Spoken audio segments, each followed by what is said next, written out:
Hello बच्चों, इस video में आप सभी का स्वागत है। यह video independent and conditional probability पर आधारित जेईई प्रीवियस ईयर क्वेश्चन का दूसरा भाग है। इसके पहले का वीडियो में इस टॉपिक पर आधारित कुछ सवाल हम लोगों ने कवर किया था, लेकिन बहुत सारे सवाल अभी भी छूट गए हैं और ये काफ़ी अलग तरीके के हैं, तो इसलिए सवाल बहुत ही इम्पोर्टेंट है। तुम जानते हो प्रोबेबिलिटी बहुत ही इम्पोर्टेंट चैप्टर है। कई बार तो प्रोबेबिलिटी के ऊपर पैराग्राफ दे दिए जाते हैं जो करीब 8 या 10 नंबर के सवाल हो जाते हैं। तो इसलिए प्रोबेबिलिटी पर आधारित सवालों को बड़ी सावधानी से लगाने की ज़रूरत पड़ती है। सवाल चूँकि रोज़ रोज़ नहीं बनते, सवाल स्टैंडर्ड बुक्स में पहले से ही सेट हैं, लेकिन सभी तरह के सवाल एक ही किताब में मिलते नहीं हैं। इसीलिए जब परीक्षा में सवालों से पाला पड़ता है तो तुमको अलग अलग सवाल दिखते हैं। तो ऐसे में सवालों को लगाना, जो विशेष रूप से पिछले प्रीवियस ईयर क्वेश्चंस जो सवाल हैं उनको लगाना बहुत इम्पोर्टेंट अच्छा होता है, क्योंकि जो भविष्य के सवाल होते हैं इन्हीं कॉन्सेप्ट पर आधारित होते हैं। तुम खुद देखोगे कि किस प्रकार पिछले सालों के पूछे सवाल अगले सालों में रिपीट किए गए हैं। कम से कम उनके कॉन्सेप्ट और डेटा चेंज करने के साथ ही थोड़ा बहुत ये उसमें चेंज रहता है, नहीं तो सवाल मोर और लेस वैसे ही रहते हैं। इसीलिए प्रीवियस ईयर क्वेश्चन लगाना बहुत ज़रूरी होता है। तो चलो सीधे बिना किसी देरी के हम लोग सीधे प्रश्न पर ही आते हैं। ये पहला सवाल, इस तरह का सवाल हम लोगों ने ऑलरेडी पिछले वीडियो में लगाया है, कवर किया है। ये कोई नया काम नहीं है, इसलिए हम इसको छोड़ते हैं। ये बेसिकली एक तरह का रिपीट है, सिर्फ डाटा चेंज हुआ है। पिछले वीडियो का जो लास्ट 25वां सवाल है ना, उसी सवाल का ये है, क्योंकि ये पहले आ गया था ये सवाल, तो इसमें सिर्फ डेटा चेंज है, बाकी कुछ है नहीं। नेक्स्ट, अब ये सवाल पर लेते हैं, इसको हम लोग शुरू करते हैं। पर एनी टू इवेंट, ए और बी टू इवेंट्स है और एक ही सैंपल स्पेस है, ये बोल रहा है ना, ए बी। अब इसमें क्या क्या सही है देखो, ये तो ये क्या कहता है, ए ऑप्शन ए क्या है, ऑप्शन ए को देखो, ये पी बी को हम लोग इधर ट्रांसफ़र कर लेते हैं, तो पी बी क्या होगा, देखो P B into P A by B, P A given B, यही ना, ये इसको आप लिख सकते हो पी ए इंटरसेक्शन बी, ठीक है, यही ना। तो इसके राइट हैंड साइड को आप ये लिख सकते हो इस तरह, और ये बराबर हो गया P A minus P B plus P B minus 1, और ये ग्रेटर देन बोल रहा है, ठीक है। तो बेसिकली ये कह रहा है कि इंटरसेक्शन जो है इतना से हमेशा बड़ा रहता है क्या है, ये कोई नई चीज़ नहीं है। ये ऑलरेडी इस तरह का सवाल, डायरेक्ट सवाल आप पीछे कर चुके हो, हम इसको फिर से करते हैं। देखो पी ए यूनियन बी कितना होगा, पी ए होगा प्लस पी बी होगा minus P A intersection B होगा ना। अच्छा, अब इंटरसेक्शन को के बारे में बात कर रहा है, तो हम लोग ऐसे कर लेते हैं, पी ए इंटरसेक्शन बी, ये कितना हो गया, P A plus P B minus P A union B, ठीक है कि नहीं, ये इतना हो गया। बस इस पर ही इसका रिजल्ट निर्धारित है। पी ए यूनियन बी जो होगा, इसकी लिमिट कहाँ से कहाँ तक होती है, ये तो 0 हो सकती है और 1 हो सकती है ना। और इसमें कुछ बाइंडिंग तो दिया नहीं है, +0 और ये इक्वल टू भी होगी, इतना हो सकती है, ठीक है ना। तो इसकी मिनिमम वैल्यू क्या हो सकती है, तो इसमें घटाने वाले का मैक्सिमम घटा दो, तो minimum value P A plus P B minus 1 होगी। तो कोई भी चीज़ अपने मिनिमम से बड़ा ही होता है, यही बात है। तो पी ए इंटरसेक्शन बी जो होता है ऑलवेज ग्रेटर देन मिन, है ना। तो P A plus P B minus 1, ठीक है कि नहीं। ये इसका मिनिमम वैल्यू, इस साइड का मिनिमम है, तो ये मिनिमम इतना होगा, तो मिनिमम से ये तो बड़ा ही होगा ना, बस। तो ये तो हमेशा सही होगा, ठीक। दूसरी बात, इसका मैक्सिमम वैल्यू क्या होगा? मैक्सिमम वैल्यू जो होगा इसमें 0 घटा होगा तो मैक्सिमम होगा, तो हमेशा इससे छोटा होगा। पी, ये सवाल एक बार लगा चुके हैं। सेन B is less than equal to P A plus P B. ये भी मल्टी सेलेक्ट क्वेश्चन का ये बड़ा अच्छा है, कई बार ये दोनों ही आता है। अभी इसमें दे दिया है, कहीं और दे देगा ये, तो ये हालांकि ये ऑप्शन दिया नहीं है, लेकिन ये इससे ये जो है मिनिमम से ये मैक्सिमम हो गया ना, तो मैक्सिमम से ये हमेशा ये बड़ा रहेगा,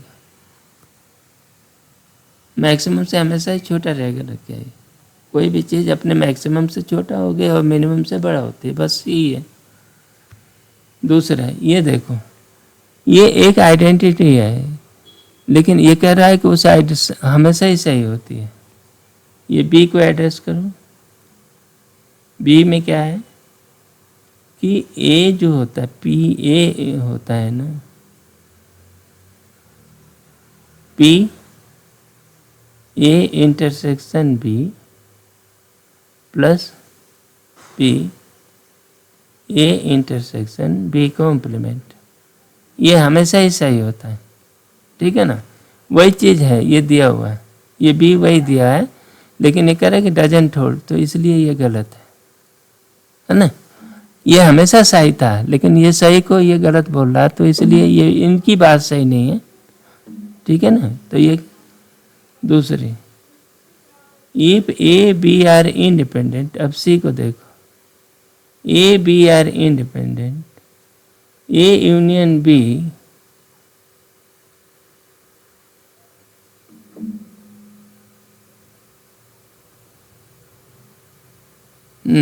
ठीक है। देखो पी ए यूनियन बी, ठीक, equal to 1 minus P A union B का कॉम्प्लीमेंट, तो 1 माइनस पी, ये कॉम्प्लीमेंट का, यूनियन का कॉम्प्लीमेंट का मतलब कि A complement intersection B complement, ठीक है ना। तो ए बी इंडिपेंडेंट है, तो ए कॉम्प्लीमेंट बी कॉम्प्लीमेंट भी इंडिपेंडेंट होती है, तो 1 minus P A C into P B C, ठीक है ना। ऐसा क्यों हुआ? यहाँ पर क्या रहा है, ये क्या यहाँ से कहाँ पढ़े हम लोग, इसको यहाँ लगाया डिमॉर्गन थ्योरम, डिमॉर्गन थ्योरम, ठीक। यहाँ पर हमने क्या लगाया, इंडिपेंडेंसी, इंडिपेंडेंसी, ठीक है ना। तो इसलिए ये सही है। तो ये जो कॉम्प्लीमेंट ए यूनियन बी, ये हमेशा ये सही है। ये बात क्या है, यूनियन इज इतना, ये डिसजॉइंट, ठीक है। तो ये जो है इतना होगा नहीं डिसजॉइंट के मामले में। डी देखो, डी क्या है, पी ए यूनियन बी कितना होगा, P A plus P B हो जाएगा, ये ना। ये एक्सपेंशन जो यहाँ किया है ना, बिल्कुल उसे एक्सपेंशन पर लो। ए इंटरसेक्शन बी 0 हो गया, डिसजॉइंट माने ए इंटरसेक्शन बी इज 5, तो प्रोबेबिलिटी 0 हो जाएगी इसकी। तो ये P A plus P B होता है, ठीक है ना। अब इसको एक्सपैंड करेंगे तो इतना नहीं आएगा, इसका एक्सपैंड करेंगे तो ये बता, ये तो है, इसका राइट हैंड लेफ्ट हैंड क्या है, राइट हैंड साइड होगा ना। राइट हैंड साइड देखो 1 माइनस पी है, ठीक, 1 माइनस पी भी। अब इसको फैलाओ तो क्या बनेगा, तो ये बनेगा P A plus P B, 1 cut जाएगा, minus P A P B. ठीक है ना। तो डिस्जॉइंट के मामले में इतना होगा नहीं, ये 0 होना चाहिए, ये तो हुआ नहीं, तो ये सही नहीं है, तो इसलिए सही उत्तर हुआ ए और सी। ओके, बस ये सवाल बन गया, ये इसका आंसर है। नेक्स्ट चले, ये क्या चाहते हैं, ये बता, if A and B are such that, A complement इतना है, बी कहते देखो पी ए कॉम्प्लीमेंट कितना दिया 0.3, इसका मतलब पी ए कितना हो गया 0.7 हो गया, ठीक है ना। पी बी दिया है, पी बी दिया 0.4, P A B C complete, P A intersection B C, ये कितना हो गया 0.5 है। तो हमको चाहिए कितना, पी बी, ठीक है ना, by A union B C, ठीक है, ये चाहिए ना, ये इतना चाहिए, तो इसको लिखेंगे P B by P B intersection A union B C, ये हुआ बाई पी, ये इतना हुआ थे, ऐसा लो, P A union B C, ठीक है, इतना हो गया। अब इसको क्या करें, इसको थोड़ा यूनियन को इंटरसेक्शन यूनियन पर डिस्ट्रीब्यूट करता है, तो पी रहने दिया, बी इंटरसेक्शन ए,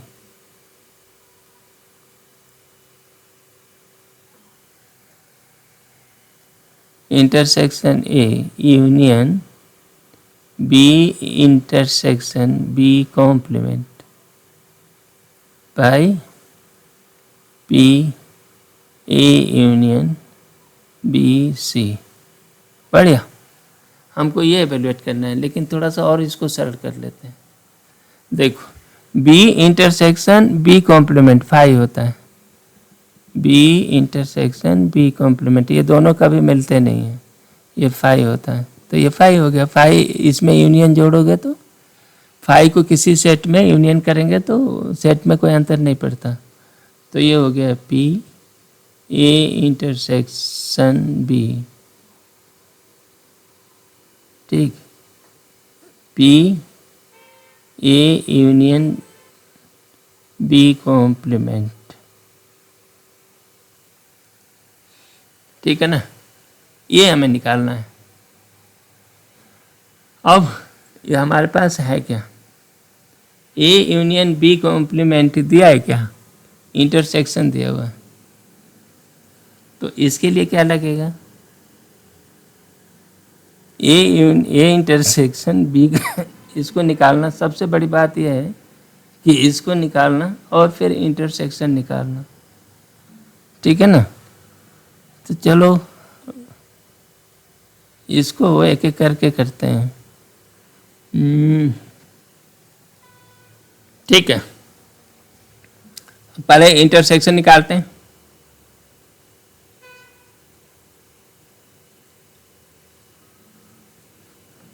देखो ये ए इंटरसेक्शन बी सी दिया है ना, तो हम कर रहे हैं कि P A equal to P A intersection B plus P A intersection B C, इतना दिया है।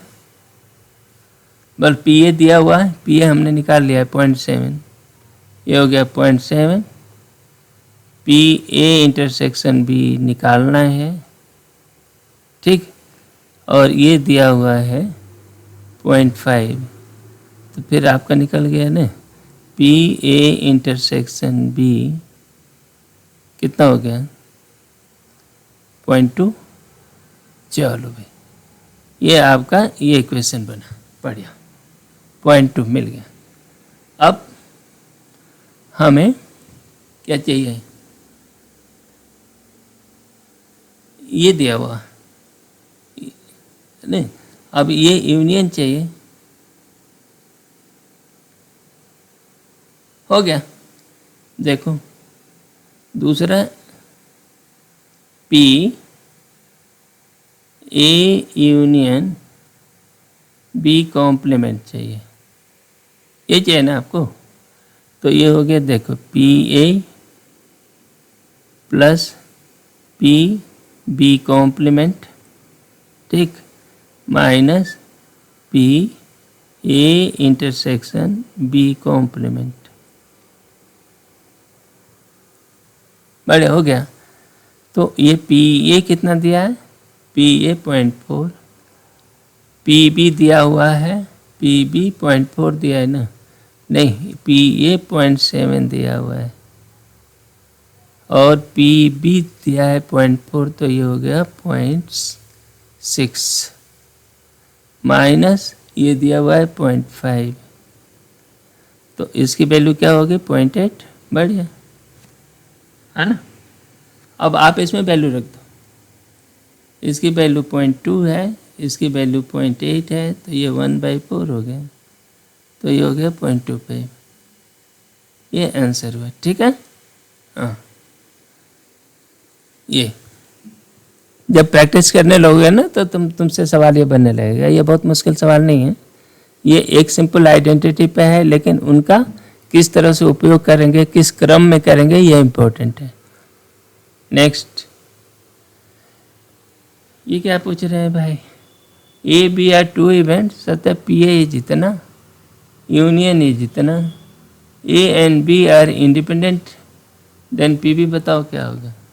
तो देखो पी ए यूनियन बी ये दिया हुआ है 0.8, ये कितना होगा, पी ए हो जाएगा, पी बी हो जाएगा, minus P A P B, ठीक है कि नहीं, इतना है। तो इनके वैल्यू रख लेते हैं, पी ए की वैल्यू दिया है 0.3, पी बी की वैल्यू निकालना है, ठीक, और पी ए की वैल्यू कितना है 0.3 इंटू पी बी, ठीक है ना। तो ये क्या हो गया 0.5 equal to 1 minus 0.7 P B हुआ ना। तो इसका मतलब ये हुआ कि पी बी इक्वल टू 5/7, ठीक है, ये आपका आंसर है, इसका आंसर हो गया 5/7, ठीक। आगे बढ़े, यही है। If hair dye is rolled together till the sum of either 5 and 7 is obtained, then the probability that 5 comes before 7, ठीक है भाई, probability that fair dye is rolled together, दो डाई हैं T1 और T2, तो अब ये देखो सम इज 5, सम 5 आने के लिए क्या चांसेस क्या होंगे,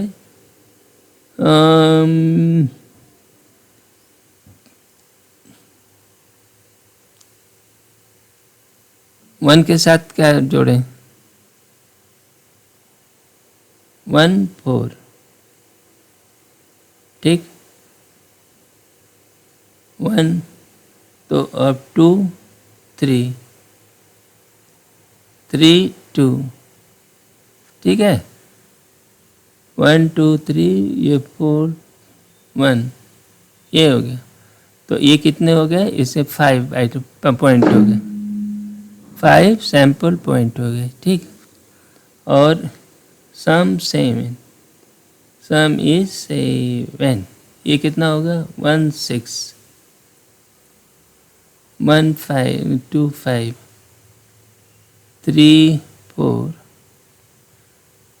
4 3 ठीक है 5 2 6 1। तो ये सेट हो गए। ये कामा कामा वाला है, पेयर है, ऑर्डर पेयर। ठीक है ना। इसके कितने पॉइंट्स हो गए? इसके 6 पॉइंट्स हो गए, 6 एस पॉइंट। अब ये कह रहा है कि द प्रोबेबिलिटी 5 कम्स आफ्टर इतना। A fair die is rolled till the sum इतना इज सम इज आइदर 5 और ये। तो मतलब ये हो चुकी है। तो इसका सैंपल पॉइंट क्या होगा? इसका मान लो A1 है और इसका इस सेट का नाम A2 कर दो, तो A1 यूनियन A2 आपको मिल गया। ठीक है ना। कि A जो है ये इवेंट हो गई है। अब ये कह रहे हैं कि प्रोबेबिलिटी दैट 5 कम्स बिफोर इतना, तो 5 कम्स बिफोर सेम। तो ये देखो इसके पॉइंट है 5 और टोटल पॉइंट है 11। अच्छा नहीं 5 नहीं, इस 4 ही है, सॉरी 4 पॉइंट है और ये 10। ठीक है। तो ये इवेंट होती है इवेंट 5, तो ना। तो ये 5 बाई टोटल होना है 10, तो ये हो गया 1/2। 6 4 10 1/2 ही तो हुआ।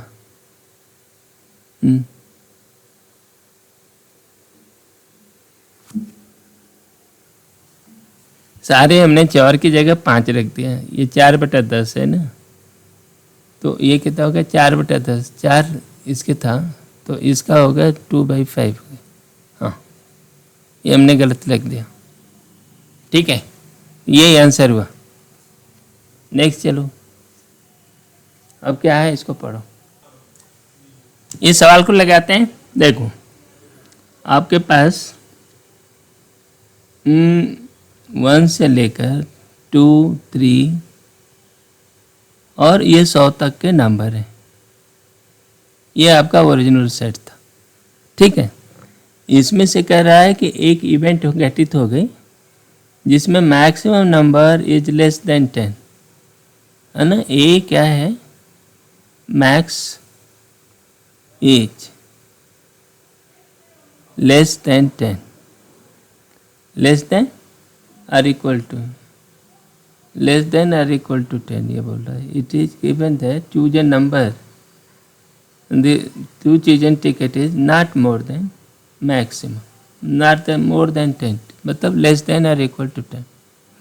तो ये ए के पास क्या हो गया? अब ए जो है 1 2 3 4 5 और ये 10 में से 2 सेलेक्ट हुआ, है ना।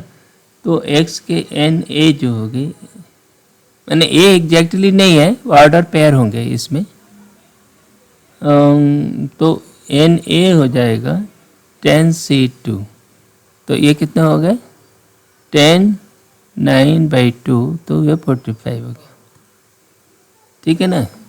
ए मैंने ऐसे एलिमेंट पेयर्ड है, ए कंटेंस है, इसको ठीक से लिखना चाहिए था कि A B such that A B belong to, ये जो सेट ए बिलोंग टू 1 2 3 10। ये तुम्हारा आपका ऑर्डर पेयर इस तरह से ये सेट है। तो ठीक है, ये 45 आ गए। अब ये कह रहा है कि आपका जो मैक्सिमम नंबर है, जो इनमें से फिर आप चूज किए, द मैक्सिमम नंबर वो 5 है। ठीक है ना। तो आपके नंबर कितने थे? 1 2 3 4 और 10 तक के नंबर थे, लेकिन आपका मैक्सिमम नंबर जो है 5 आना है ना। तो max number selected is 5।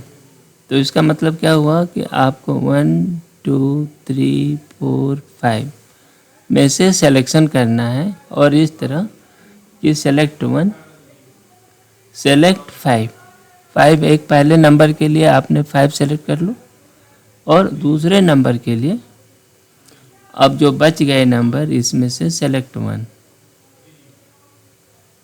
Select any 1 from, कहाँ से, ये सेट 1 2 3 4 यहाँ से ले लिया।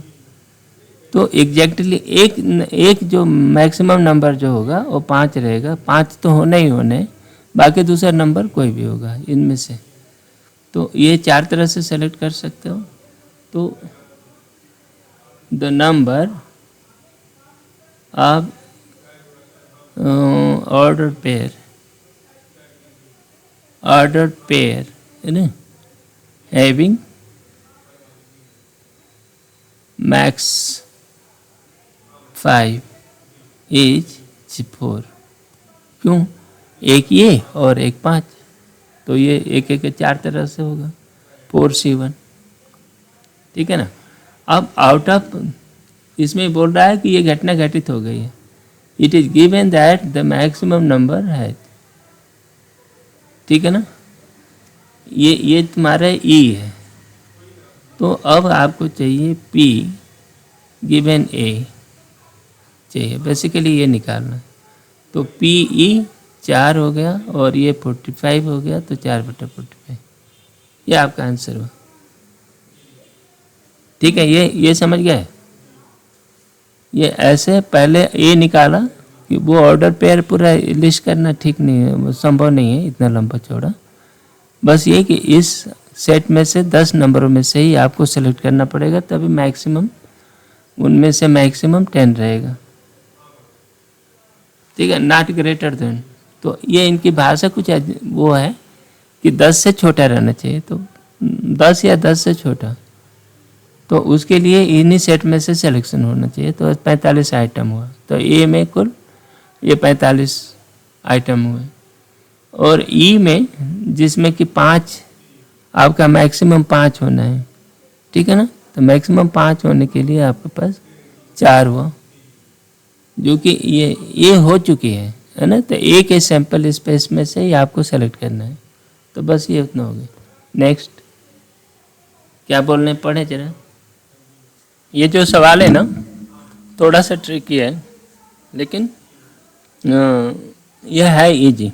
इसको देखो क्या है, ए बी 2 इंडिपेंडेंट है और इनका प्रोडक्ट जो है ये पी सी से छोटा है, ये साबित करना है।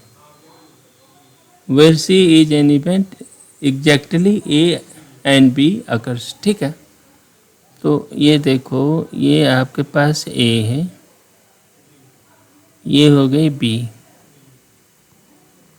ठीक है। तो इनमें ये लेफ्ट हैंड साइड तक क्या है, लेफ्ट हैंड साइड जो है basically P A union B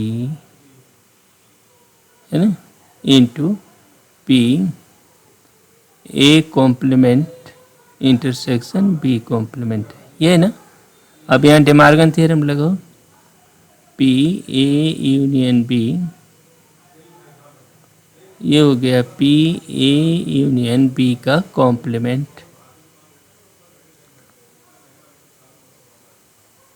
है ना। A union B De Morgan theorem हम लगे। तो इसका P A union B into 1 minus P A union B, बढ़िया। तुम्हारा ये एक्सप्रेशन इतना होगा, ठीक है। अब लेफ्ट हैंड साइड क्या है, P C, P C as event defined exactly A and B, है ना। तो पी सी क्या है, ए एग्जैक्टली है, केवल ये वाला पार्ट और ये वाला पार्ट। तो P C equal to P A plus P B minus 2p A intersection B, इतना हो गया। या इसको आप ये लिख सकते हो कि P A union B minus P A intersection B. बढ़िया, ये हो गया। इसमें भी करें। ये क्या है, राइट हैंड साइड। तो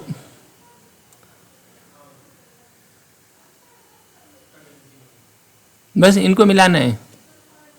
तो देखो अब इस आइडेंटिटी में रखें तो हमारा क्या बन जाएगा, P A union B minus P A union B का स्क्वायर, ठीक, is less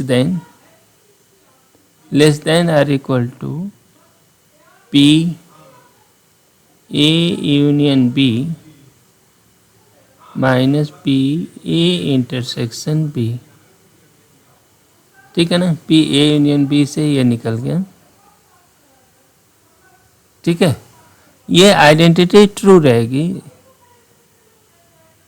it will be true if क्या होगा, P square A union B is, अब ये greater than P A intersection B. हमने माइनस से ये भाग दे दिया, कट गया, और ये माइनस से भाग दे दिया तो ये इनइक्वलिटी उलट गई। ठीक है, इक्वलिटी भी चलेगी, ऐसा भी है। ठीक, दिस इज ऑलवेज ट्रू। क्यों, अब देखो पी ए इंटरसेक्शन बी को हम कहते हैं P A into P B. देखो कोई भी इवेंट जो होती है, for all A and B, P A union B जो होती है हमेशा ग्रेटर और इक्वल टू पी ए रहती है। ठीक कि नहीं, P A union B is always greater और इक्वल टू पी बी। ठीक, हमेशा रहती है ना, हमेशा ही है, किसी का भी यूनियन ए यूनियन बी इतना बड़ा है, पी ए छोटा है, तो पी ए यूनियन बी हमेशा बड़ा ही रहता है। ठीक, अब इन दोनों का गुणा कर दो, पी ए यूनियन बी का स्क्वायर इज ऑलवेज ग्रेटर और equal to P A and P B. ठीक है ना, बढ़िया। इसलिए ये प्रूव हुआ, this is always true, so which is, तो ये इतना, इट इज ऑलवेज ट्रू।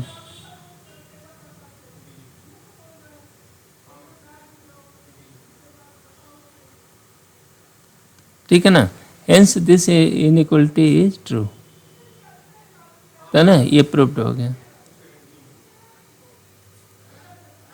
नहीं तो उल्टा चलो, उल्टा जा करके इसको साबित करो, तो ये बात एक ही है, इसी तरह करोगे। मैंने ये चीज़ जो है हमेशा ही सही है, तो इसे कंक्लूड करते आ रहे हो, यहाँ आए, इस जगह पर पहुँचे, और ये यूनिवर्सली ट्रू है, हमेशा ही ट्रू है। ठीक है ना, यदि ये ट्रू है तो इससे ये ट्रू होगा, ये ट्रू होगा, इस तरह यहाँ पहुँचे, फिर इसको हमने ये सिद्ध कर दिया, बस इसी तरह ही होगा। तो ये आइडेंटिटी हमेशा यूज होगा। अब आगे ये कैसे आएगा, ये इस तरह के सवाल आ सकते हैं, है ना, इस तरह आ सकता है, या इसके ये पार्शियल पे आ सकता है। नेक्स्ट क्या पूछ रहा है, ये सवाल कई बार लगा चुके हैं, तो इसलिए इसमें कोई नवीनता नहीं है, छोड़ते हैं। इस सवाल को देखिए, इस सवाल में कह ये रहा है कि एक स्टूडेंट है ना, उसको एग्ज़ाम पास करना है, और उसको पास करने के लिए कम से कम 2 एग्ज़ाम के अंदर 2 एग्ज़ाम पास करना आउट ऑफ 3।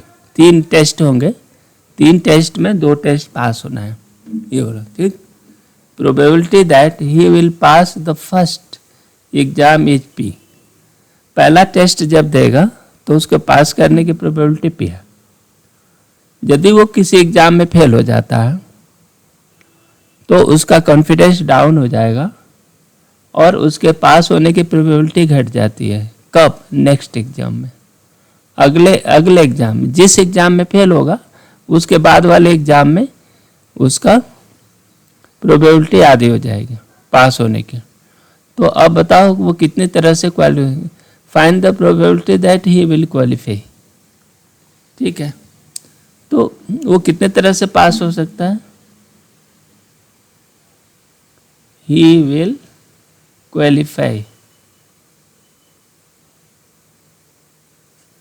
देखो केस 1, तो इसमें टेस्ट लिख देते हैं 1 2 3 टेस्ट।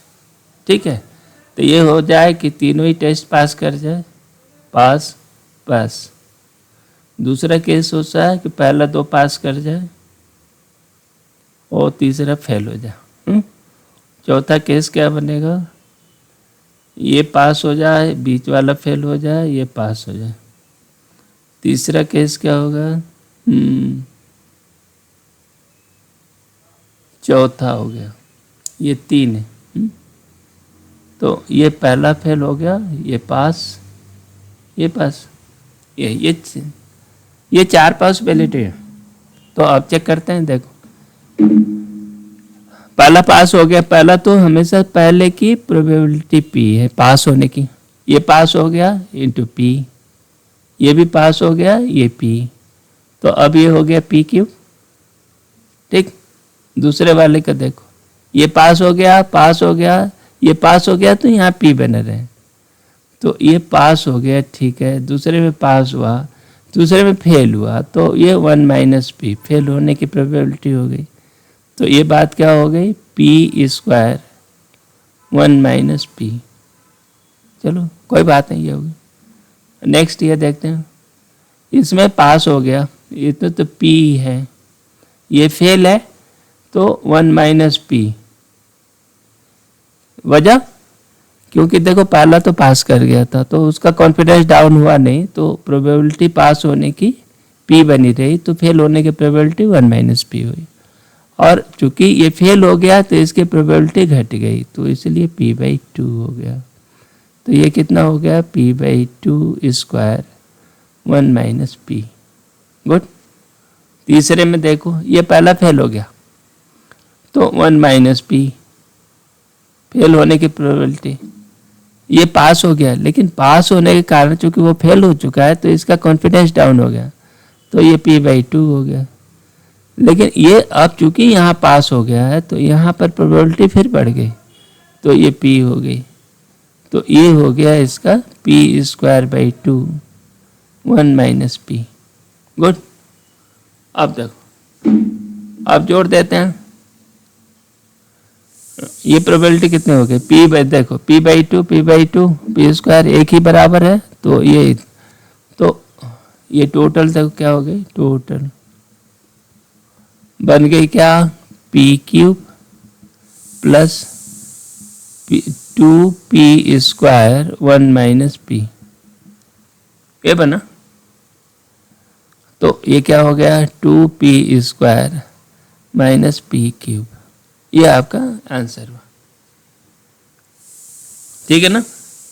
ये सवाल जो है बस समझने में दिक्कत हो सकती है, लेकिन एक बार सवाल की वर्डिंग समझ गए तो आप इसको इस तरह से हल करो। ठीक है ना? बाकी इस तरह के सवाल तो किए ही हो। नेक्स्ट चलो, इस सवाल को देखिए। ये सवाल एक तरह का अजीब है, लेकिन इस सवाल को अपने तरह का अकेला है ऐसा। ठीक है ना? इसको हल करते हैं। बोलता है a coin has probability p of showing the head, ठीक, when tossed. it is toss n time. Pn shows the probability that no two consecutive heads occur. Two or more, no two or more consecutive heads occur. Prove that P1 equal to इतना, P2 equal to इतना, और Pn equal to इतना. अच्छा देखो, इसको हल करने के लिए ये कहते हैं, देखो, late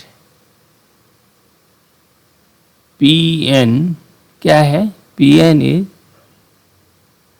probability of no two or more consecutive head H. ठीक है ना? ये बता, consecutive head when tossed n time. Tossed n time. बस ये चीज़ याद रखना, कोई बात नहीं, ऐसा कुछ रख लेते हैं. कुछ होता होगा, पीएन की कुछ वैल्यू होगी, अभी हम लोग डिटरमिन नहीं करेंगे. ठीक है ना? अब पहला काम करते हैं, P1 देखते हैं. ई क्या है? ई अपन ले लेते हैं, ई नहीं करो, P1 पता लगाते हैं. माने वो क्या है? P1 का जो सैंपल स्पेस बनेगा H और T, बस इतना ही बनेगा. ठीक है? H and T. इसमें कंजुगेटिव हेड है क्या? नो. तो इट इज सर्टेन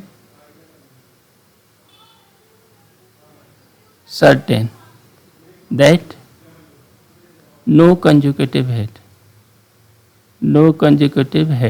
ठीक है ना? तो इसका मतलब P1 क्या हो गया? 1. वो श्योर है. ठीक. अब P2 के बाद देखो, P2 के लिए अब वो देखते हैं. हमारा ये सैंपल स्पेस हो गया HH, HT, TH और TT, है ना? सेकेंड दो टॉस हो गए, तो इसमें ये हुआ. तो अब यहाँ P2 क्या आएगा? P2 हो जाएगा, एक्चुअली एक ही कंजुगेटिव टेस्ट, तो 1 माइनस पी स्क्वायर. नहीं हुआ? देखो 1 माइनस पी स्क्वायर, क्योंकि इसका निगेशन जो इवेंट बता रहा है उसका कॉम्प्लीमेंट जो होगा, कॉम्प्लीमेंट जो एच एच है सिर्फ एक है, तो ये पी है ना, एच एच आने की प्रोबेबिलिटी टू टॉस में पी स्क्वायर हो गया. ठीक है ना? चलो ये बन गया. एक दूसरा टेस्ट कर लिया. अब क्या करें इसमें? अब क्या करते हैं, अब आगे के इवेंट के लिए हम ये करते हैं, लेट फर्स्ट थ्रो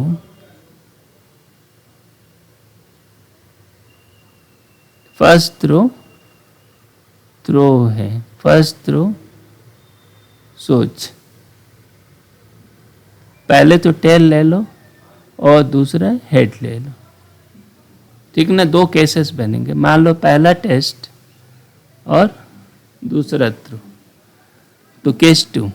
तो पहले बार जब फेंको तो उसमें टेल आया, तो फिर इसका मतलब ये हुआ कि इसके बाद हम n-1 टॉस और बाकी है, टॉस बाकी है ना. ठीक है ना? ये देखो कि पहले टेस्ट में अपना टेल आ गया और उसके बाद n-1 टॉस बाकी है. हमने ये एज्यूम कर लिया कि Pn जो है n टेस्ट में जो इवेंट घटित हो रही है नो टू टॉस, तो उसकी इतनी है. तो अब देखो कि पहले में इतना और n-1 में कोई ना आए, तो उसकी प्रोबेबिलिटी क्या हो जाएगी? 1 माइनस पी. क्यों? टेल आया है ना, 1 minus P into P n, capital P n -1। N -1 क्योंकि एन -1 टास्क बाकी है, और इसमें यदि मान लो हेड आ गया तो अब दूसरा टेस्ट जो होगा उसका टेल आना चाहिए। क्यों? दूसरा फर्स्ट में यदि एच आ गया तो ये सेकंड में, सेकंड टॉस में टेल आना चाहिए, नहीं तो कंजुगेटिव हो जाएगा। ठीक है ना? तो और इसके बाद n-2 टॉस और बाकी है, तो फिर इसकी वैल्यू फार्मूला बनाओ। इसकी वैल्यू, इसका p हो गया, टेल का 1 - p हो गया, और p n-2 हो गया। क्यों? ये इसमें ना आए बस। अब ये दोनों केसेस को जोड़ दो तो टोटल पी एन जो बनेगा 1 - p n-1, ठीक, प्लस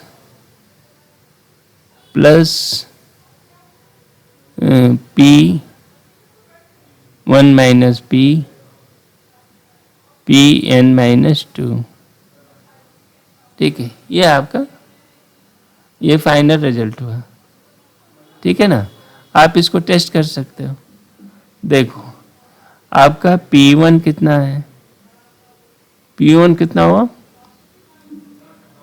P1 1 हो गया। P2 कितना हो गया? 1 - p² हो गया। ठीक है ना? अब देखो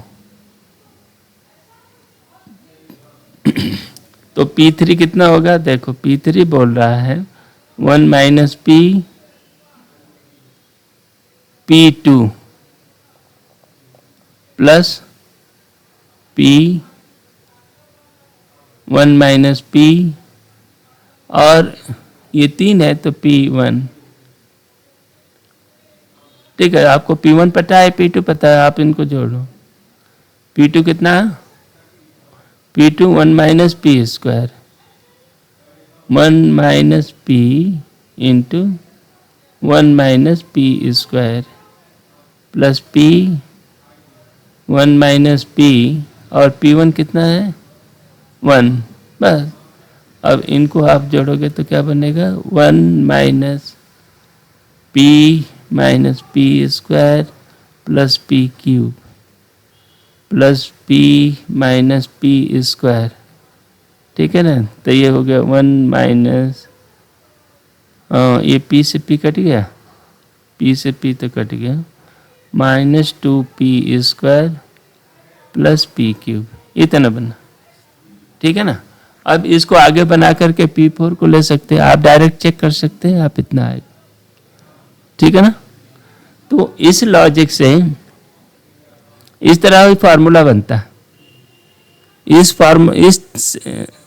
इस व्यवस्था को आगे तुम किसी और सवाल में आप टेस्ट कर सकते हो। ठीक है, आगे बढ़ते हैं। अब इससे और सरल मेथड दिख नहीं रहा, तो इसलिए इसको इसी रूप में आप याद रखो। नेक्स्ट चलते हैं।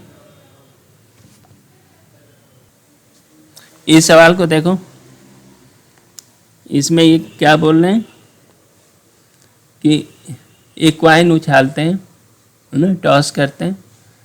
जब हेड आता है तो वो पेयर ऑफ डाई रोल करते हैं, और जब टेल आता है तो इस कार्ड से ये नंबर निकालते हैं। ठीक है ना? और ये दो डाई हैं तो उनका जोड़, उनका सम नोट करते हैं। ठीक है, ये इस सम मैंने 2 डाई रोल किया है ना, तो दोनों के जो नंबर आए उनका जोड़ या नोट करते गए।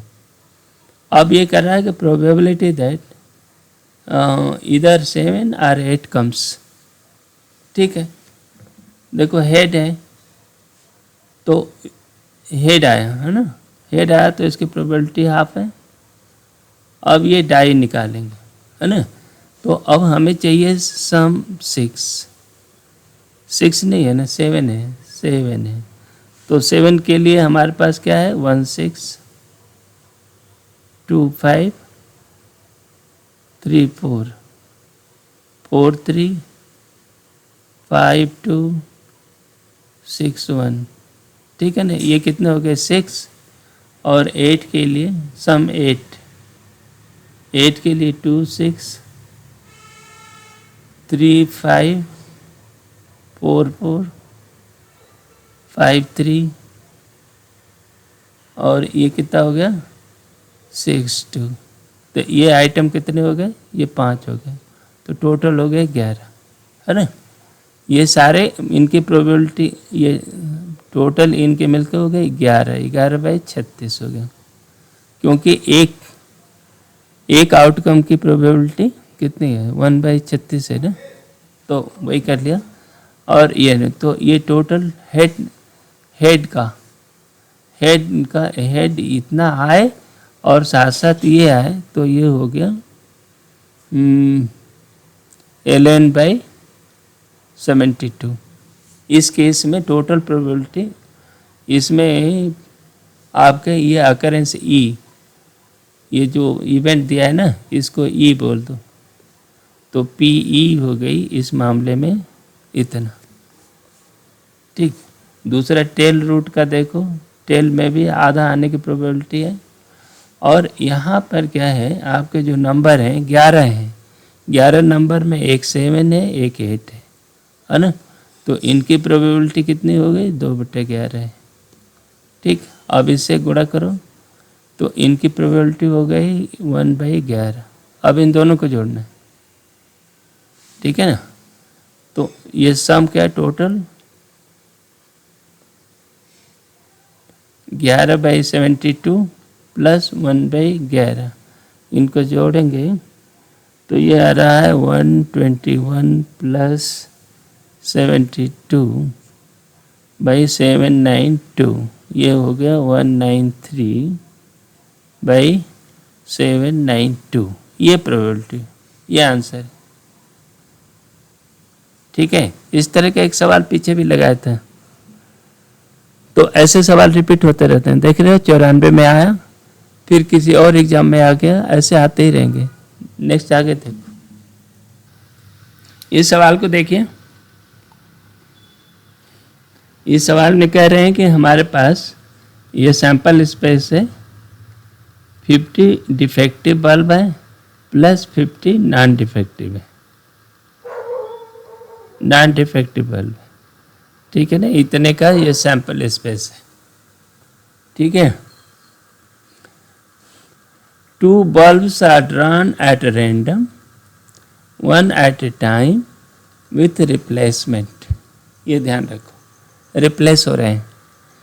अब ए क्या है, ए तो इन्होंने डिफाइन कर दिया फर्स्ट बल्ब डिफेक्टिव, तो PA क्या हो गया बताओ।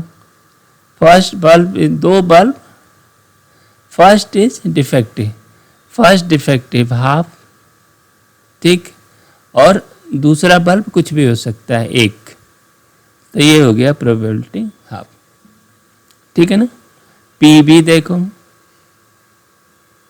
PB कैसे डिफाइन किया है इन्होंने, the second bulb is non defective, तो पहला कुछ भी हो सकता है ना 1, और दूसरा बल्ब जो होगा वो नॉन डिफेक्टिव है हाफ, तो ये हो गया हाफ, ठीक। अच्छा, C क्या है, PC बोल रहे हैं कि the 2 bulbs are both defective or non defective, both defective or both non defective, यही बात कर रहे हैं।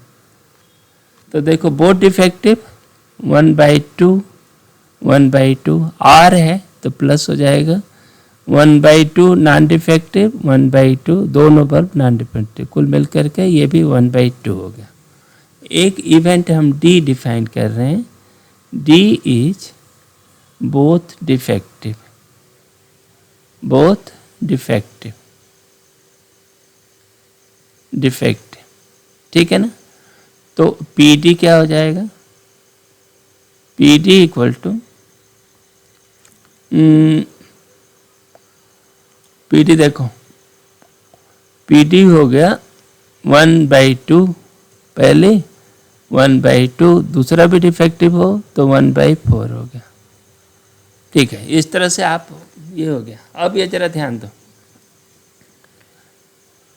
P नहीं, A इंटरसेक्शन B क्या है? ये D है कि नहीं? फर्स्ट बल्ब इज डिफेक्टिव और दूसरा बल्ब नॉन डिफेक्टिव भी हो सकता है और डिफेक्टिव भी हो गया। तो A इंटरसेक्शन B दूसरा नॉन डिफेक्टिव है, ठीक है ना। तो यदि ये D बोथ डिफेक्टिव हो जाए तो ये D आएगा क्या? इंटरसेक्शन कैसे होगा? ये तो नहीं होगा। ये A इंटरसेक्शन C D हो सकता है। A इंटरसेक्शन C जो है ये D होगा एक, दूसरा तो फिर एक H डिफाइन करो, H both non defective,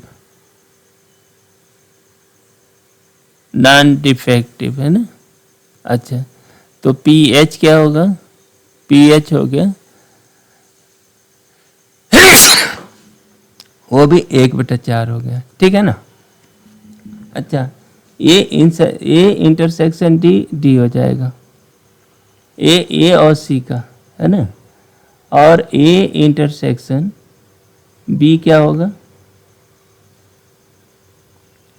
A intersection B, A intersection B the first bulb defective हो जाए और दूसरा बल्ब जो है नॉन डिफेक्टिव। तो ये जो है फर्स्ट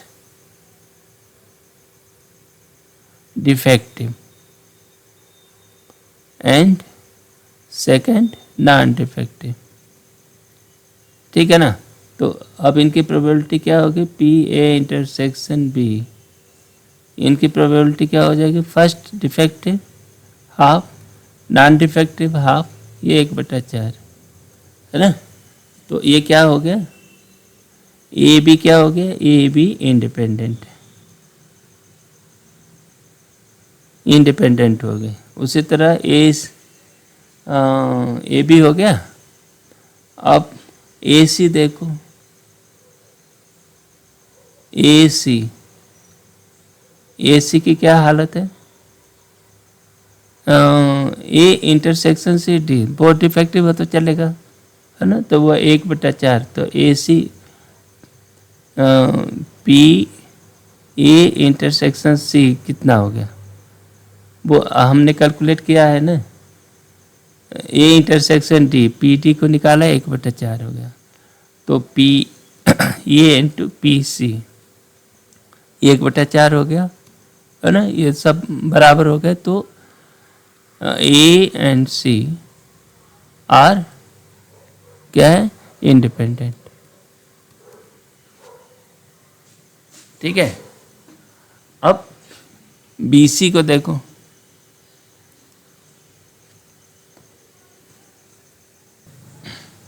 तो ये दूसरे को देखते हैं, नहीं बी और सी को।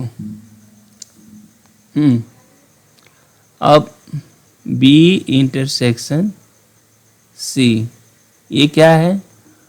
तो ये होना चाहिए बोथ नॉन डिफेक्टिव। क्यों? कि इसका सेकंड नॉन डिफेक्टिव है ना, और पहला कुछ भी हो सकता। तो एक इंटरसेक्शन जब हो जाएगा बोथ नॉन डिफेक्टिव, कुल मिलकर के 1/4 होगा। इनका पी है, यानी ये पी बी सी जो हो गया, पी बोथ नॉन डिफेक्टिव, ठीक है।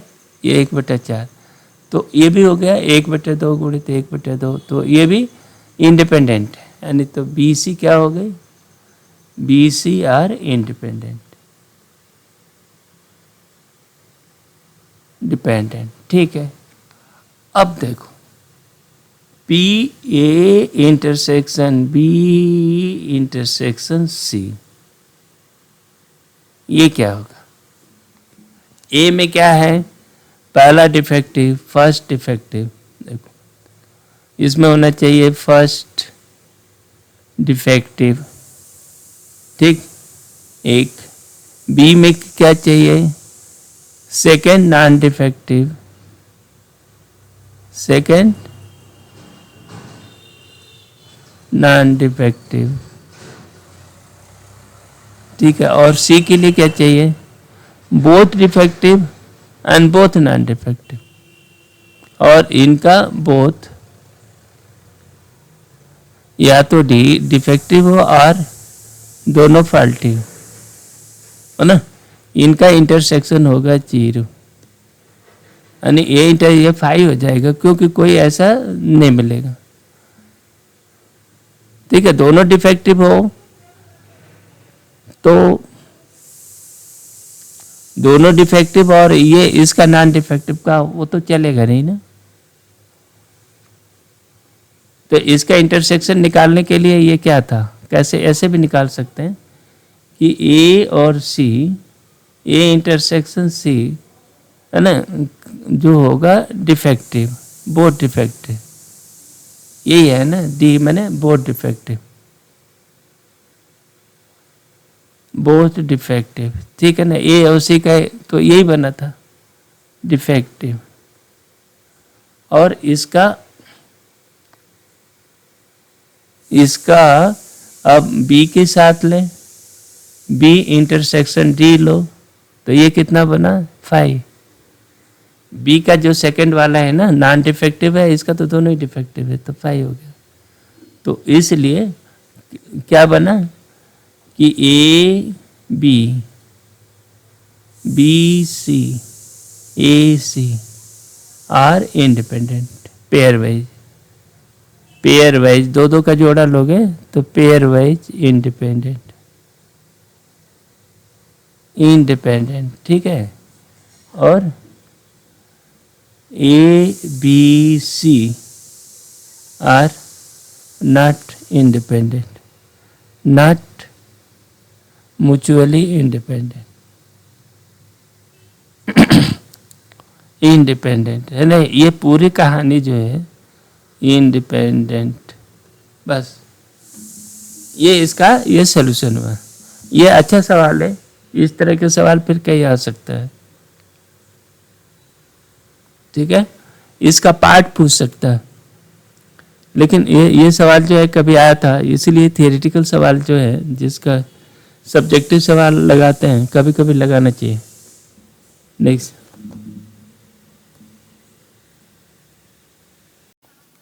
अगला सवाल देखिए। ये सवाल में क्या बोल रहा है कि एक क्वेश्चन है जिसमें ए बी सी डी ये 4 ऑप्शन है अवेलेबल है, ठीक है ना। और ये मल्टी सेलेक्ट है, मल्टीपल ऑप्शन है। तो इसमें क्या है, मल्टीपल ऑप्शन क्वेश्चन है, ठीक है ना। एक कैंडिडेट है उसको 3 चांस दिए जा रहे हो और उसको टिक करना है। सही क्वेश्चन, सही टिक करने की प्रोबेबिलिटी क्या है ना, ये पूछ रहा है। ये the candidate decide to tick the answer at random if he is allowed up to the 3 chances to answer the question, find the probability he will get the marks in the question। माने सही हो जाए, उसका सही होने की probability बताओ। देखो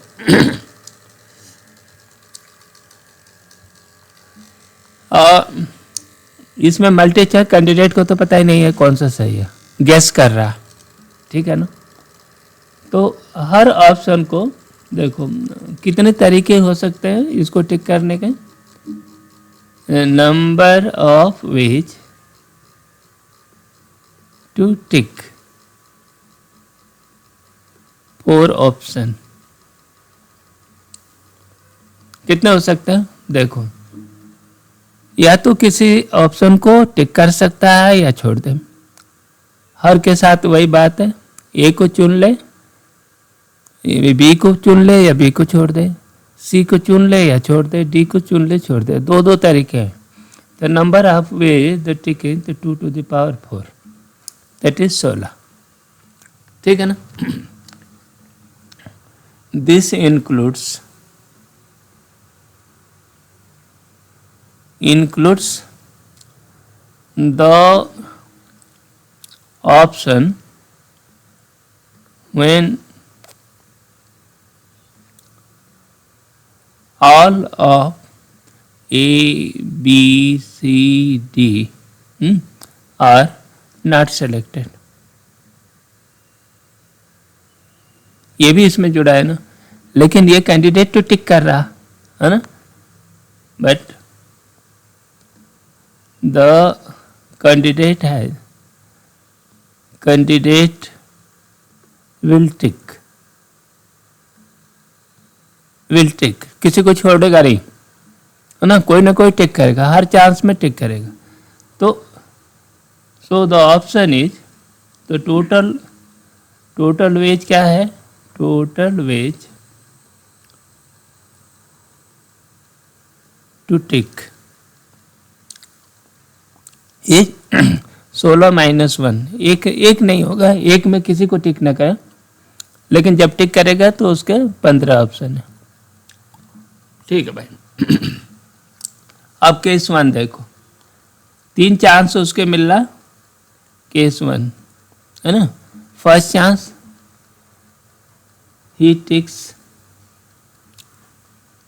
करेक्ट ऑप्शन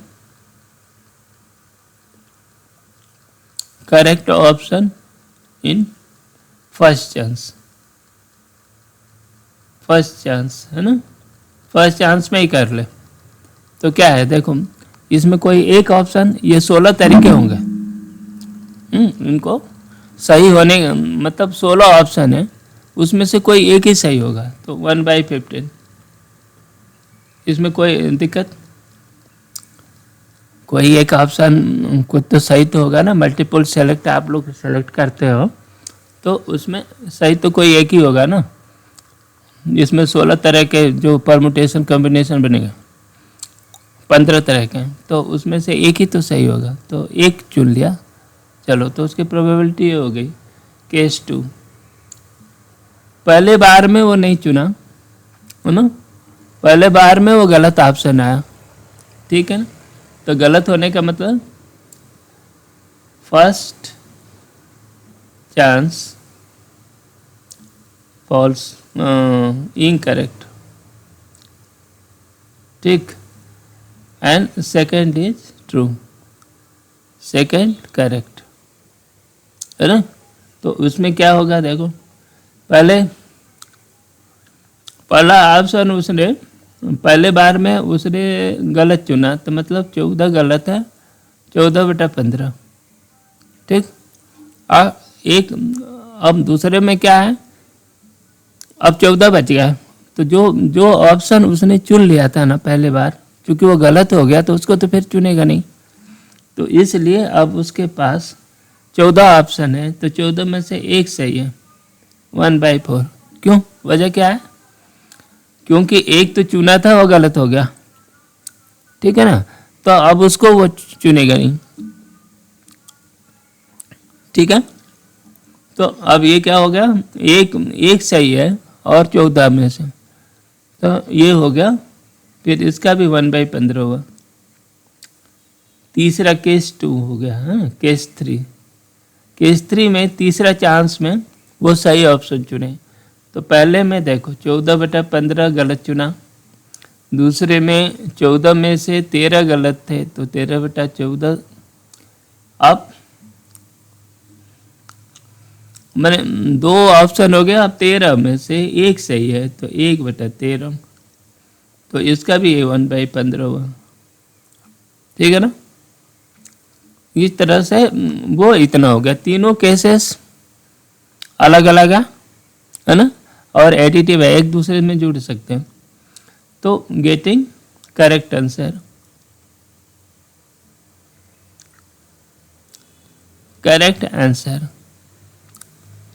ये सवाल अच्छा है, कभी फिर दोहरा सकता है, ये 3/15, 1/5, बस ये आंसर हो गया 1/5, ये आंसर है। ठीक है, नेक्स्ट चलो। ये क्या बोल रहा है, ये सवाल कई बार लगा चुके हैं इसलिए इसको लगाने की जरूरत हमें नहीं लग रही है। इस तरह के सवाल कई बार लगा चुके हैं। 2 events हैं A, B occur. The probability that both occur simultaneously 1/6. Probability that none of them occur is 1/3. तो इसको लगा चुके हैं, आप इसको आप खुद करो। ऐसे सवाल बहुत लगा चुके हैं। नेक्स्ट ये देखो,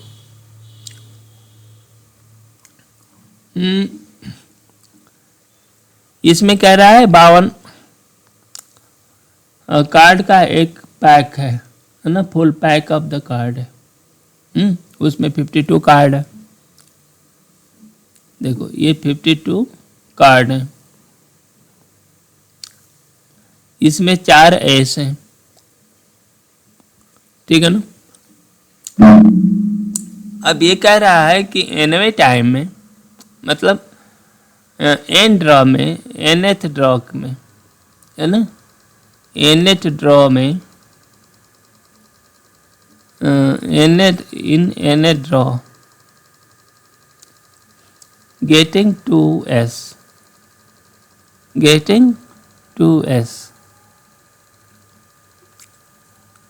ठीक है ना। मैं उसके प्रोबेबिलिटी बताऊं कि एन ए ड्रा में 2s है। इसका एक इन्होंने ये फार्मूला बना दिया है। फार्मूला बहुत देखने में डरावना लग रहा है लेकिन बहुत सिंपल है। देखो एन ए ड्रा में 2s निकालने के लिए इन्होंने क्या बता दिया, p जो बनेगा n-1, क्योंकि n टाइम मैंने n बार इन्होंने ड्रॉ किया है।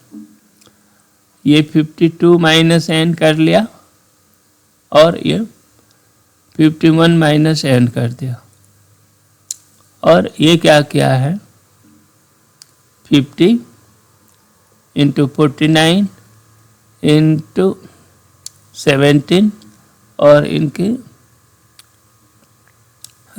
इसका 13। बेसिकली ये 13 और 14 इसलिए आया है कि ये 52 और 51 को इन्होंने 3 और ये 4 और 3 से कटा दिया है, तो उसकी वजह से ये आया है 17 और 13 है। ये इनका ये फार्मूला है। अच्छा, ये फार्मूला इतना बढ़िया है कि इस सवाल को कहीं भी उपयोग में कर सकते हो। तो हम इसको ये सीधे तरह से प्रूव नहीं करेंगे। मैं इसको बता सकता हूँ कि मान लो ये n=4 के लिए एक पर्टिकुलर मामले में हम लोग सॉल्व करते हैं। वैसे तो जनरल मामले में काफ़ी लेंदी होगा, बड़ा करते हैं, लेकिन आएगा ही तो नहीं। 4 के लिए हम लोग सॉल्व करते हैं, है ना। इसमें क्या है कि 52 में से चौथे अटेम्प्ट में 2s निकल जाते हैं। बस इसकी प्रोबेबिलिटी बताओ क्या है। तो देखो चौथा अटेम्प्ट है ना, तो इनके हम केस बना लें। चौथे अटेम्प्ट में निकलेगा 2 निकलेगा, 4 के पहले 2 नहीं निकलेगा, ये ना। तो इसने केस 1 लो कि पहले अटेम्प्ट में कि ये 1 2 3 4 ये अटेम्प्ट है तुम्हारे। 4th अटेम्प्ट में एक s निकल गया, यहाँ निकल गया, ठीक। और ये 3 अटेम्प्ट में वो जो एक s जो बचा है ना, वो 3 अटेम्प्ट में किसी एक में निकल सकता है, तो इसलिए ये 4 केस बनेगा। तो पहला केस लो कि यहाँ पर s आ गया, इसमें नॉन s आ गया, इसमें नॉन s आ गया, और इसमें s निकला, ठीक। दूसरा केस बना कि इसमें पहले में नॉन s आ गया, ये s आ गया, यहाँ नॉन s आ गया, यहाँ s आ गया। चौथे में तो s आना ही है। तीसरे में देखो तीसरा केस बनेगा पहले में नॉन एस आ गया, नॉन एस आया ना, यहाँ एस आ गया, यहाँ एस आ गया। और कोई तरीका बनेगा क्या? और कुछ बनेगा नहीं, क्योंकि ये जो है फैक्टोरियल 3 तरीके से आ सकता है, नहीं मतलब वो 3 तरीके ही बनेंगे, तो ये इसी तरह होगा बस। और चौथे में तो ऐसा नहीं है, बस उसको निकाल लो प्रोबेबिलिटी। इसकी प्रोबेबिलिटी देखो, प्रोबेबिलिटी निकालते हैं केसवार। पहले में एस निकल जाए तो 4 एस है, 52 कार्ड है कि नहीं। दूसरे में क्या है, एक कार्ड इन्होंने निकाल लिया तो 51 कार्ड बच गए। तो नॉन एस इसमें कितने हैं, नॉन एस 48 है ना, 48/51 हो गया। दूसरे में नॉन एस निकला तो ये 47/50 हो गया। चौथे में क्या है, 4 मैंने 3 एस बच गया, 3 एस बच गया, लेकिन कार्ड कितने होंगे, 3 कार्ड निकल गए, तो ये 49 हो गया। बढ़िया। वैसे इसमें देखो इनको नॉन एस, तो ये 48/52, इसमें आ गया 40, तो ये 4 एस है, लेकिन कार्ड की संख्या 51 हो गई, है ना। यहाँ पर क्या है, 2 कार्ड निकल गए, तो कार्ड की संख्या ये 47 हो गया। 48 में से एक निकल चुका है, 47, और ये हो गया 50, और ये 3/49। देखो वही चीज़ें रिपीट हो रही है, नीचे के अंक देखो और ऊपर के अंक देखो, बस वही रिपीट हो रहा है। इस वाले में नान ये 48/52, 47/52, 51 है ना, और ये 4/50 2 निकल गया, और ये 3/49। बढ़िया। अब इन तीनों को जोड़ दो, 3 गुना हो जाएगा। तो 3 गुणित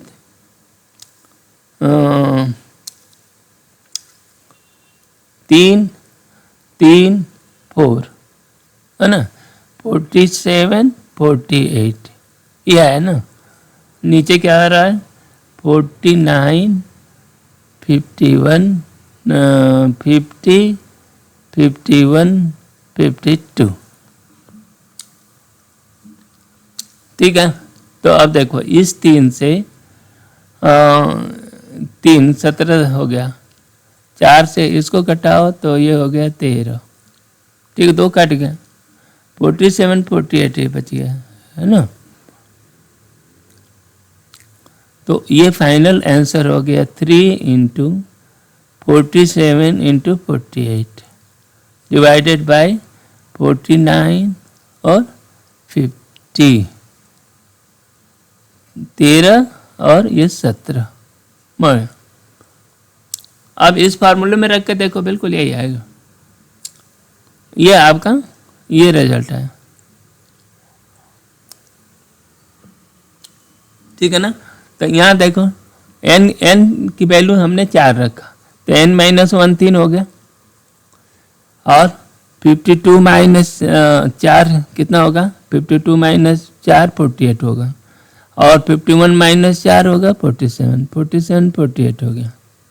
नीचे क्या होगा, नीचे 49 50 वो तो आएगा, 13 17 आएगा, वो फिक्स राशि, चाहे n कितना भी हो, है ना, कितने भी चांसेस में लो, तो ये वैल्यू इतनी आएगा।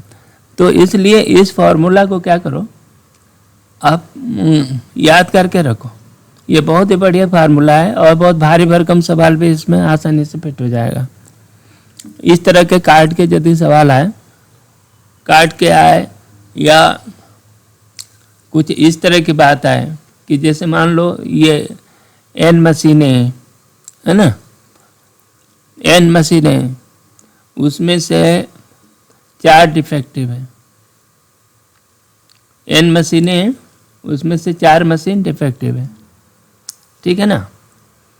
तो इसमें nवें चांस में मशीन डिटेक्ट हो जाए, इतने टेस्ट करने पड़े, तो बिल्कुल उसमें भी यही काम लागू कर सकता है ना।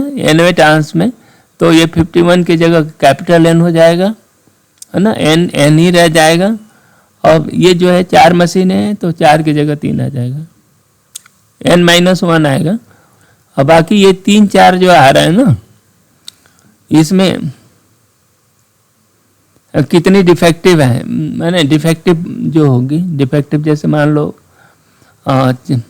इसमें 4 एस थे, तो 4 एस में ये 3 जो है पहले वाले चांस में 4 के 4 आ गया, दूसरा एस कर लेगा तो ये 3 आया, एक कम आया।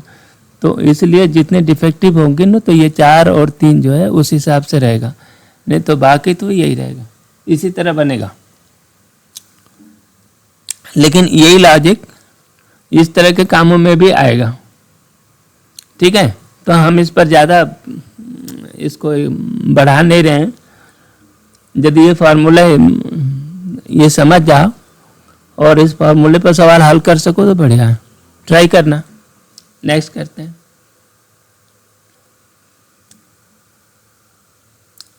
ये सवाल उसका है, किसको कहते हैं, इसको हम लोगों ने कई बार लगा चुके हैं, तो इसलिए इसको हम नहीं ले रहे हैं। अब आगे देखो ये सवाल को। अब इस सवाल को देखिए, इस सवाल में एक बॉक्स है, ये बॉक्स है, इस बॉक्स में 2 ब्लैक रखा हुआ है बॉल, 4 वाइट हैं और 3 रेड है। कुल कितने हो गए? 6 3 9 बॉल है, ठीक है ना। अब कह रहा है कि एक एक बॉल निकाले जाते हैं और साइड में एक एक करके लाइन से रखे जा रहे हैं, ठीक है। इसमें से एक बॉल निकालता, यहाँ लाइन में रख दिया, दूसरा बॉल निकाला फिर यहाँ रख दिया, तीसरा निकाला, चौथा निकाला, इस तरह 9th बॉल निकाल लिया, है ना, सारे के सारे बॉल निकाल लिए। अब इनका कह रहा है कि ये सीक्वेंस क्या होगी कि 2 बॉल ये ब्लैक हो जाए, ये 4 वाइट हो जाए और ये 3 रेड हो जाए। इस तरह का सीक्वेंस आने की प्रोबेबिलिटी बताओ।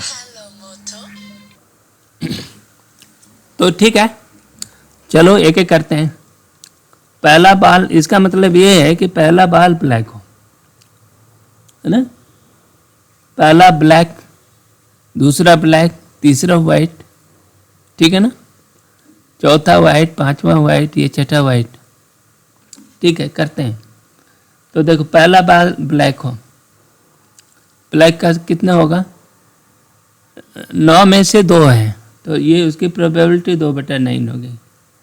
अब एक ब्लैक बॉल निकाल चुके, तो दूसरे बार में एक ब्लैक बॉल बचा, 1/8 हुआ। क्यों? क्योंकि पहले बार में हमने ब्लैक बॉल निकाला तो 2 ब्लैक बॉल हैं, 2/9 प्रोबेबिलिटी है, ठीक है ना। अब अगले बार में जब जाओगे तो एक ब्लैक बॉल तो निकल चुका, तो उसका एक ब्लैक बचा, तो 1/8 हो गया ना। फिर उसके बाद वाइट देखो, दोनों ब्लैक बॉल अब निकल गए, ठीक है ना। अब 7 बॉल बचे, तो वाइट उसमें से 4 हैं और 3 रेड हैं, तो ये 4/7 हो गया। फिर अगला वाइट निकालने जाओगे तो 3/7 है, 3/6 हो गया। अगले बार जाओगे तो 2/5 हो गया वाइट, फिर 1/4 हो गया। ये वाइट बॉल ये हो गए। अब बाकी हो गया रेड, कोई भी बॉल निकालो रेड ही निकलेगा, रेड, ये भी, ये रेड हो गया 1। क्यों? अब 3 ही रेड बच गए ना ये लास्ट में, तो कोई भी बॉल निकालो 3 में से 3, कोई भी ना, रेड ही निकलेगा। प्रोबेबिलिटी 1 1 1, बस बढ़िया। ये आपकी प्रोबेबिलिटी हो गई, गुणा कर दो, कटने वाले कटा दो, 4 से ये 2 कट गया, ये 6 उड़ गया इससे, ठीक है ना, 2 2 से ये कट गया, ये 2 हो गया। ठीक है, ऊपर हो गया 1, नीचे कितना हो गया 14, 25, 70 दूना 140, कितना हुआ 10, 10, 10, 10, 10, 70, 140 गुणित 9, तो 1/0, 14, 9, 2600, 1260। बढ़िया, ये आपकी प्रोबेबिलिटी होगी। ठीक है ना, यही है, यही इसका खेल है। नेक्स्ट चलो, कह रहा है ये 3/3 मैट्रिसेस हैं, उनके सारे एंट्रीज 0 और 1 है।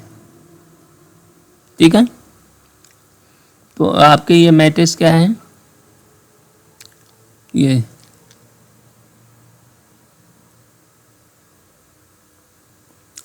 इसके 9 प्लेसेस हैं। ठीक है, तो अब E2 क्या है, पहले E2 देखो। E2 the sum of entries is 7। क्या E2 क्या है, सम ऑफ इंट्रीज इज 7। इसका मतलब ये हुआ कि देयर आर 7 वंस। ठीक है ना, और जब 7 1 है तो 9 एंट्री है, और 7 1 and 2 0। ठीक है ना, तो अब ये E2 हो गई। अब E2 में E1 पूछ रहा है, हमें निकालना है P2 में E1। E1 क्या है, E1 इज ए मैट्रिक्स हुई डिटर्मिनेंट इज 0। ठीक है ना, E1 क्या है, E1 consist of A such that determinant of A is 0। तो ये इसके तो बात बाद में करेंगे, पहले ये पता करते हैं कि E2 कितना है। ठीक है ना, E2 the sum of entries is 7। देखो आपके पास 9 एंट्रीज हैं टोटल, इसमें 2 0 हैं।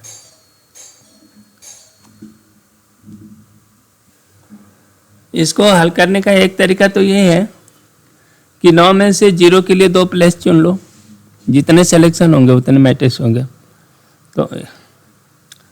तो ये नंबर ऑफ मैट्रिसेस होंगे, नंबर ऑफ E2। ये 9C2 फैक्टोरियल 9/2, 9/2, ये हो गया 36। नहीं, ऐसे सोचो, ये 3 3, ये दूसरे लो की और तीसरे ये है। इसमें 9 है, फैक्टोरियल 9 बाई ये फैक्टोरियल 7 और फैक्टोरियल 2, इसको भी करोगे तो वही आएगा, 36 आएगा। ठीक है ना, मैंने 2 0 हैं और 7 1 हैं, तो उनसे मिलकर के बनी है, तो इस तरह से 36 बनी। ठीक है भाई, इस तरह कुल मैट्रिक्स कितने हो गए, 36। अब क्या है, E1 पता करना। तो E1 माने द मैट्रिक्स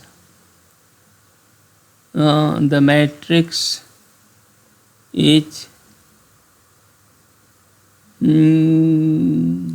ये डिटर्मिनेंट कहता है, det of a matrix is 0, है ना, if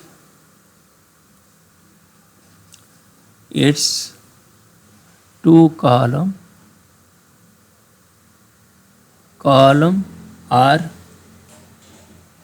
or 2 rows are equal। ठीक है, यदि ऐसा हो जाए कि या तो 2 कॉलम एक जैसे हो जाए या 2 रो एक जैसे हो जाए, तो आपके पास मैट्रिक्स जो बन रही है वो ये है, देखो। तो ऐसे मैट्रिक्स बन गए, देखो 1 0 0 1 1 1 1 1 1। ये जो मैट्रिक्स बनेगी इस तरह की A1 टाइप की, तो इसमें दो, ये क्या हो गए, इसके दो रो एक जैसे हैं। एक और दूसरा बनेगी ये इस तरह की 1 0 0 1 1 1 1 1 1। ये मैट्रिक्स, ये इस तरह के मैट्रिक्स जिसके कॉलम ऐसे हो जाए, ठीक है ना। तो बाकी तो 1 1 1 है, तो दो बराबर होने से ये इनका डिटर्मिनेंट 0 हो जाएगा। तो इस तरह के मैट्रिक्स काउंट करने के लिए हमारे पास जो अवेलेबल तरीके हैं, तो देखो पहले तो इस टाइप के कितने मैट्रिक्स बनेंगे, इस टाइप के कितने मैट्रिक्स बनेंगे, है ना। तो पहले रो वाला लो, जैसे 1 0 0 1 1 1 1 1 1, ये एक मैट्रिक्स हो गई। लेकिन ये मैट्रिक्स तीन तरह की हो सकती है, 0 1 0, ठीक, और फिर हो गया 0 0 1।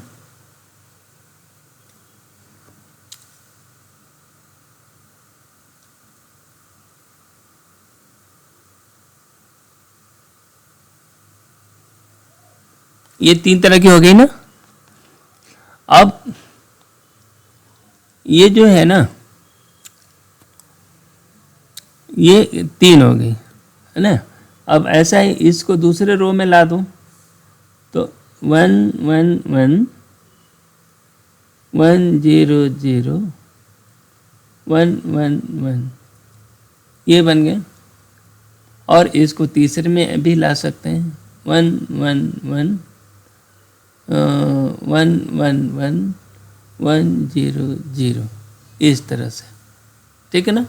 तो इसकी तीन बनेंगे, इसकी तीन बनेंगे, इसके तीन बनेंगे, इस तरह से कुल मैट्रिक्स कितने बनेंगे, 9 बनेंगे, ठीक है ना। इसी तरह इसको भी बनाओगे तो ये कुल मैट्रिक्स बनेंगे 9। यानी ये कॉलम को, इस कॉलम एक को तीन तरह से परमिट कर सकते हैं, और ये रो में तीन कॉलम में कहीं भी रख सकते हैं, है ना। तो कॉलम मैट्रिक्स भी ऐसे ही इस तरह से न बनेगी। कॉलम वाली 1 0 0 1 1 1 1 1 1, ये है ना। तो इसको तीन पार्ट कर सकते हो, 1 0 1 1 1 1 1 1 1, ये। और एक और बना लिया 0 0, यानी 1 को हमने परमिट कर दिया, तो ये बीच में 1 कर दिया ना, इसमें 1 कर दिया, ये 0 है, इधर 0 है, यहाँ दोनों में 0 है, उसको अब नीचे ला दिया 1 1 1। तो इसके तीन कॉलम मैट्रिक्स, ये तीन ये बन गई, और ये कॉलम को रो में बदलोगे तो 3 3 हो गया। तो इस तरह से 9 ये बना। तो इस तरह से 9 9 कुल मिलकर के 18 मैट्रिक्स बनेंगी। वो क्या है, 18 मैट्रिक्स जिसमें डिटर्मिनेंट 0 है, डिटर्मिनेंट A = 0 बनेगा, ठीक है। तो अब ये टोटल मैट्रिक्स 36 थी E2 टाइप की। तो अब ये चाहिए इसको ना PE2, यहाँ ले लो, PE2 PE1 है आउट ऑफ E2, बढ़िया। तो इसका हो गई PE1 बाई PE2, है ना। तो PE1 क्या है, तो इसको आप कह सकते हो कि NE1 बाई NE2। तो ये हो गया इसका नंबर। NE1 कितना है, 18, और ये है 36, तो ये हो गया 1/2। तो इसका आंसर 1/2 आएगा। इसको ये मैट्रिक्स बनाने क्या है, ठीक है ना। तो इसमें आप ये देखोगे, बनाकर चेक करो कि इसमें कुल मैट्रिक्स बनने वाली है 36, है ना। ये तो इसकी तो गिनती हो गई। अब ये जो 2 रोज जो हैं उनकी सिमिलर रहे, उस तरह से ये कॉलम में हम ऐसे रख दिए और ये रख दिए, इसको जोड़ते जाओ, ऐसे 9 9 18 बने, बस इतने ही बनने वाले हैं, ठीक है। आगे चलो, ये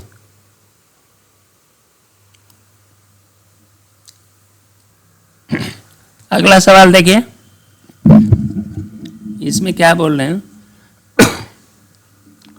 2 टीमें हैं, T1 और T2, ठीक है ना। तो उस टीम में मैच जीतने के लिए T1 के लिए जीत जाएगी, उसकी प्रोबेबिलिटी इतनी, ड्रॉ होने की प्रोबेबिलिटी इतनी है और हारने की प्रोबेबिलिटी इतनी है, T1 T2 है, ठीक है। तो ये हो गया। दूसरी बात, जब मैच जो जीतेगा उसको 3 नंबर मिलेगा, जब ड्रॉ होगा तो 1 नंबर मिलेगा, और जब हार जाएगा तो 0 नंबर मिलेगा। अब इन्होंने 2 मैच खेले, ठीक है ना। Let X Y denote the total point score T1 T2 respectively after 2 games. 2 match खेले, ठीक है ना। 2 मैच में पहले का x क्या है, T1 के अंक हो गए, और y क्या है, T2 के अंक। तो अब ये पूछ रहा है कि वो प्रोबेबिलिटी बताओ कि x ग्रेटर देन y, मतलब ये हो कि T1 के मैच, T1 के अंक ज़्यादा हो y के अंक। तो देखो, तो x ग्रेटर देन y के लिए शर्त क्या होगी, 2 मैच है, मैच 1, ये गेम 1 गेम 2, ठीक है ना। T1 जो है, T1 की बात कर रहे हैं, T1 या तो ये दोनों गेम जीत जाए, ठीक, या पहला गेम जीत जाए और दूसरा ड्रॉ हो जाए, ठीक, या ये ड्रॉ हो जाए और ये गेम विन कर जाए, ठीक है ना। इतनी तरह से केवल ये 2 गेम खेल रहे हैं, इसमें से T1 x greater than y की पॉसिबिलिटी है। तो अब ये देखो, प्रोबेबिलिटी के टर्म में इनको देख लो, ये केस 1 हो गया, केस 2 हो गया, केस 3 हो गया, है। तो प्रोबेबिलिटी के रूप में गेम, ओहो, ये हमने ये कर दिया 1 2 3, ये 3 केसेस हैं, इसमें प्रोबेबिलिटी निकालो, प्रोबेबिलिटी। तो ये विन किया हाफ, ये भी विन कर दिया हाफ, तो 1/4। इनमें देखो, ये विन हुआ और ये ड्रॉ हो गया 1/6, तो 1/12 हुआ, इसको भी 12 कर देते हैं, 3/12 हो गया। अब इनको ये ड्रॉ 1/6 1/2 1/12, अब इनको सबको जोड़ देते हैं तो 5/12 हो गया, ठीक है ना। तो प्रोबेबिलिटी दैट कि x is greater than 1 is 5/12, ये भी सही हो गया, ठीक है। दूसरा सवाल पूछते हैं कि दोनों के बराबर हो जाए। बराबर के लिए क्या होगा, x इक्वल टू y, ठीक है ना। तो इसके लिए पॉसिबिलिटी क्या होगी वो चेक करो। इसकी पॉसिबिलिटी क्या है, देखो, पहला है कि एक मैच आप जीत जाओ, दूसरा मैच एक मैच ये जीत जाए और ये लूज कर जाए, दूसरा लूज कर जाए, या ये लूज कर जाए और ये जीत जाए। टीम वन माने एक मैच कोई एक जीते, दूसरा एक जीते, और यह हो कि तीसरा मैच ड्रॉ हो जाए, यह मैच ड्रॉ हो जाए, ड्रॉ, ये भी ड्रॉ हो गया, है ना। ये मैच बराबर हो गए कि इनके पहली टीम के नंबर, इसके इतने 3 नंबर मिल जाएंगे, इसके भी 3 नंबर मिल जाए, ड्रा ड्रा के एक बराबर हो जाएंगे। तो अब क्या हो गया, इसकी कैजुअलिटी देखो,